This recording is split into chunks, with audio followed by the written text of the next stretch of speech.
당시에 블로그, 그러니까 지금도 약간 블로그가 왜곡돼 있거나 사실은 일부분은 또 과장돼 있거나 뭐 이러잖아요. 우리나라의 그 포털 블로그 중심의 산업 구조가 그 포털의 산업 구조의 하부 구조로 존재하잖아요.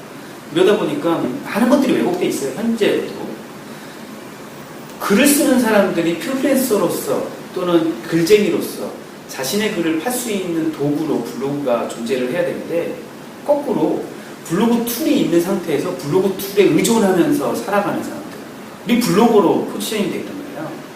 이게 말이 되느냐 이거예요. 그래서 아니다, 이거는 제가 생각한 기본적인 미디어 구조도 아닌 것 같고, 전 세계 어디도 이렇게 포털 구조로 블로그들이 생존해 있는 구조는 없다. 이걸 좀 더 바깥으로 꺼내야 되고, 독립적인 구조를 만들어야 되고, 이 사람들을 하나하나의 객체로 존중받아야 된다. 이 사람 하나하나가 매체다. 1인 미디어라고 하는데, 1인 미디어면 진짜 미디어로 존중받아야 된다. 그럼 이 사람들한테도 광고 수집 조건이 있어야 되는 거고, 이 사람의 글을 파는데도 여러 가지 기준 조건들이 있어야 된다. 이런 것들은 누군가 구조화 시켜줘야 된다는 거야. 근데 말이 그렇지, 없는 산업을 만든다는 거는요, 정말 많은 사람들을 설득해야 돼요. 사람을 만나면 그 얘기를 또 해줘야 돼요. 그 문제점을 얘기하고 우리는 이런 해결 방법이 있다고 얘기해줘야 돼요. 또 사람을 만나면 또 그 얘기 또 해줘야 돼요. 또 사람을 만나면 그 얘기 해줘야 돼요. 심지어 블로거들에게도 이 얘기를 또 해줘야 돼요. 우리가 지금 보고 있는 블로그 시장이 왜곡되어 있다는 걸 우리 스스로가 각인하지 않으면, 각성하지 않으면 이 새로운 솔루션이 안 나온다는 거죠. 자, 이러다 보니까 당연히 힘들겠죠. 어떻게 돈 버냐. 이렇게 힘들게 돈을 벌 수 있겠니? 그렇게 해서 미디어 회사가 지금도 막 낮아빠지고 있는 상황에서 미디어라는 존재 자체가 과연 확장성이 있겠니? 사업성이 있겠니? 이런 질문들이 많이 나오죠. 그러니까 당연히 힘들 수밖에 없었죠. 네, 잘 될 거라는 어떤 희망의 한 줄기를 보신 건가요? 확신 같은 거죠. 예, 확신. 저는 신디케이션에 대한 확신이 있었고요. 실제로도 신디케이션에 대한, 지금 많은 사람들이 TNM은 뭐 먹고 사나 이렇게 궁금해 하시는데, 사실은 저희들 입장에서는 저희 파트너들 글을 재판매해서 먹고 살고 있거든요. 실제로 저희 파트너들 블로그로 글 쓰는데 블로그 글을 누가 사가는 사람이 있거든요. 저희들은 그걸 팔고 있고요. 가치화시키고 있고요. 지금 뭐 레퍼런스가 그렇게 많지는 않지만 그걸 늘려가고 있고요.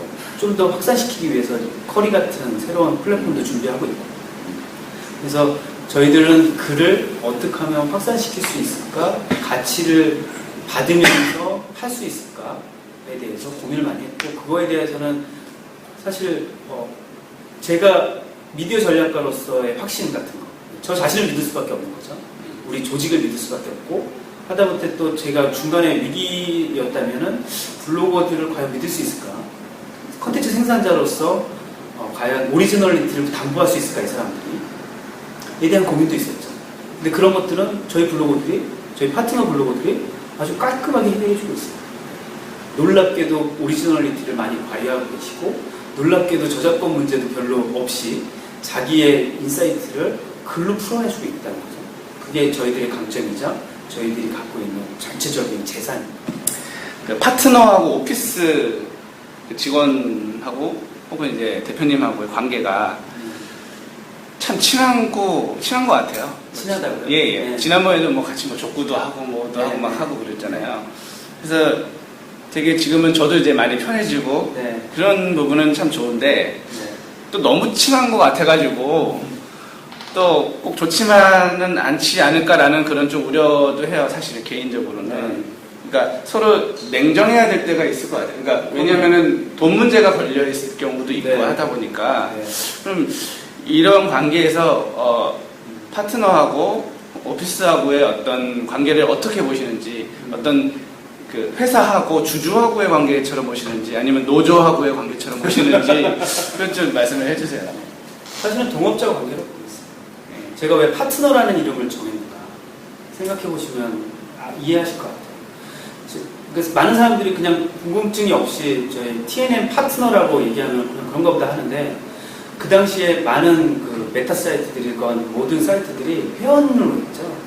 뭔가 중심에 있고 그 운영 조직이 회원을 받아들여서 몰개성적인 그런 운영 구조를 갖고 있었던 거죠. 근데 저는 저나 우리 TNM 가족은 일단 오피스라는 조직 자체를 하나의 객체로 보고 다른 블로거들을 하나하나의 매체로 봤잖아요. 서로 협업해야 되는 대상, 또는 상의해야 되는 대상, 또는 서로 귀속하지 않고 서로에게 도움을 줘야 되는 대상으로 봤어요. 일방적으로 뭔가 우리가 받고 우리가 뭔가 줘야 되는, 돈을 줘야 되는 상황이라든가, 거꾸로 파트너가 우리에게 뭔가 계속 요구해야 되는 상황, 이런 거는 말이 안 되는 거죠. 왜냐하면 서로 도와야 되는 상황이죠. 서로 도와야 되는 관계를 맺은 게 파트너 관계고요. 그래서 그걸 기본적으로 계약 관계로 맺어놓은 겁니다. 근데 계약 관계로 맺어놓으면 사람이 건조하잖아요. 할 말도 못하게 되잖아요. 계약 범위 내에서만 얘기하게 되거든요. 그래서 다른 한 축을 만들어 놓은 게 커뮤니티 구조를 만들어 놓은 거죠. 파트너 운영위원회라는 거를 되게 거창한 이름이지만 어떻게 보면 그냥 커뮤니티죠. 블로거들이 아마 커뮤니티 정도로 보시면 될 것 같은데, 제가 이 파트너 운영위원회라는 커뮤니티를 오피스와 별개로 놓으면 사실 우리 파트너들이 많으면 많을수록 저희 오피스 입장에서 좋을 거 아니에요.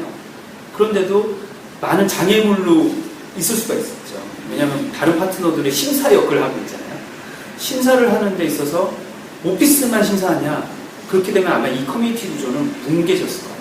근데 지금은 TNM의 파트너 구조를 유지하고 있는 가장 중요한 축은 파트너 운영위원회고 기존의 파트너들이죠.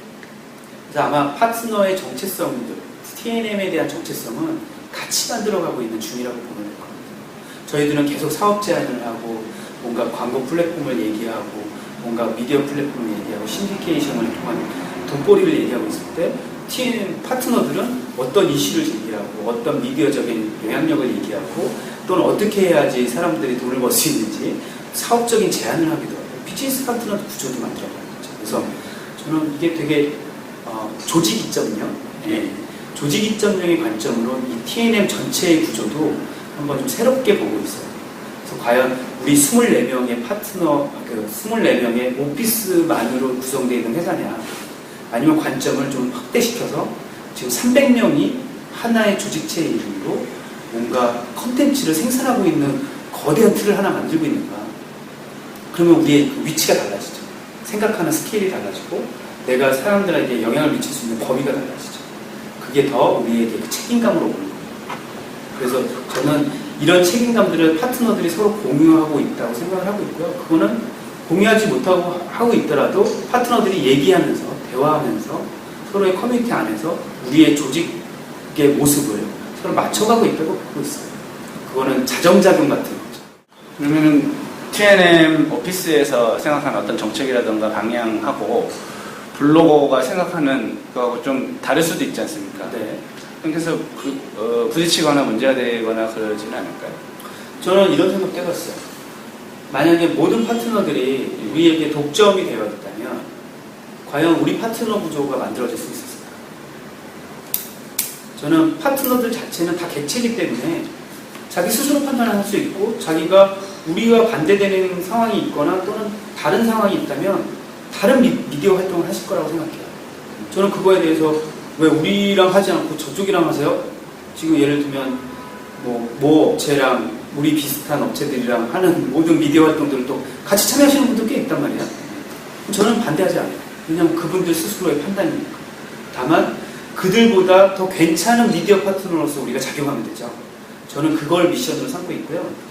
파트너들이 그런 과정에서 미디어 영향력을 확대시키고 또는 수익 모델을 확대시키는 과정에서 TNM 오피스만큼 제대로 해주는 데가 없다라는 평가를 받고 싶은 또 다른 파트너인 거죠. 2000년대 이전까지 가수들이 음반 활동을 할 때는 그 음반사가 엄청난 권력을 갖고 있었잖아요. 네. 그래서 가수하고 어떤 갑과 을의 관계 이렇게 돼서 뭐 이렇게 했었는데 그때 MP3라는 게 딱 나오면서 음반사들이 막 다 뭐 망하고 과금 체계가 엉망이 되고 뭐 이렇게 하다가 그 다음에는 이제 기획사 중심으로 이제 또 다시 재편이 됐잖아요. 네. 그럼 이 하나의 어떤 음반을 그냥 이게 딱 내주는 게 아니라 이걸 가지고 어떻게 컨텐츠화 시키느냐, 어떻게 네. 다른 거하고 이렇게 연결해 맺느냐, 그런 차원으로 이제 변화가 되면서 지금까지 이제 지금 뭐 한류 뭐 붐까지도 이루어지고 이렇게 발전을 해왔는데요.